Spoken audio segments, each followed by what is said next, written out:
Oh boy, I got a sad story for you. I'm not happy to talk about this, but yet again, it's been a tough week, and I have not seen a lot of really good news. But I want you to know about this because we've been talking about this kind of thing happening, and it's happened. A woman in Georgia, her name is Adriana Smith. She's pregnant.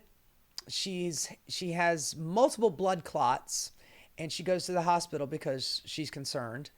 And she the this happens to be in a red state, and she they sent her out of the hospital. There's nothing they can do for her because she's not actively having a miscarriage, and in that state, I believe it's Georgia, uh, they have a they passed the Life Act in Georgia, and it's basically a 6 week abortion ban if you're past 6 weeks.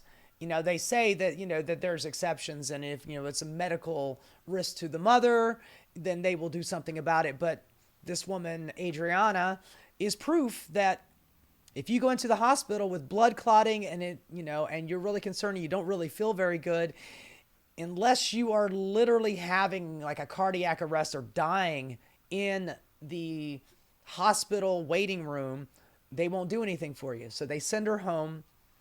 It gets worse. She comes back to the hospital. This time it's much worse. She is bleeding externally, and she slips into a coma. She is 9 weeks pregnant, so not very pregnant, with the tiniest infinitesimal little fetus, 9 weeks pregnant. Well, according to the family, according to the doctors, she's brain dead, and she's not coming back. It's over.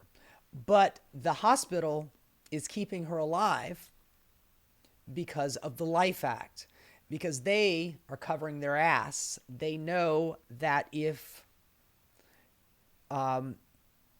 they unplug her, then they are also allowing that fetus to die, and then they would be liable according to the Life Act. Even the Republican state attorney general of Georgia is saying, no, this doesn't qualify. The family wants to unplug their daughter. They're watching her being kept alive for the sake of this fetus, which, by the way, a woman being fed intravenously, being kept alive by machines, is probably not going to produce a very healthy child. And if they manage to keep her alive on the machine and the baby alive, the fetus inside of her alive for 5 or 6 months until it's viable to pull, to be able to, cut her dead body open and pull the baby out. Just listen to the way that sounds. That child probably is not going to have a very good chance of living anyway. And the family, the mother and father of this young woman, they're begging, please just let our daughter die. Stop keeping her alive in this hospital. Seems like everybody wants to do the right thing and let her pass peacefully. But this Life Act that was passed in Georgia is not allowing it. Somebody will end up going to jail for this, and the hospital does not want it to happen. I mean, keep in mind that if the hospital actually had done something the first time she come into the hospital, she'd probably be alive. Maybe the fetus would have had to have been evacuated. They'd have had to do a DNR. Not DNR. I can't remember. Where they give her an abortion. They would have probably had to do that, but the woman would still be alive. She's dead. She's brain dead. And the family is begging the hospital, begging the state to please let my daughter go. They say it's torture and it's just destroying them.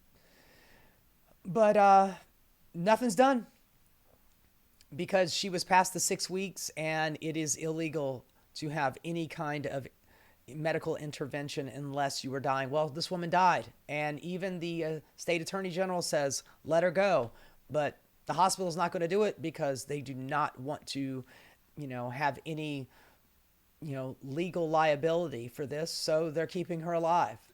I don't know how much longer this is going to go on. She's been this has been going on for a couple of weeks now. So I don't know. If I hear anything more about it, I will talk about it, but as of right now, none of this looks good. None of it does. Hey guys, thanks so much for watching. If you enjoyed what you saw, please like and subscribe. Keep rocking.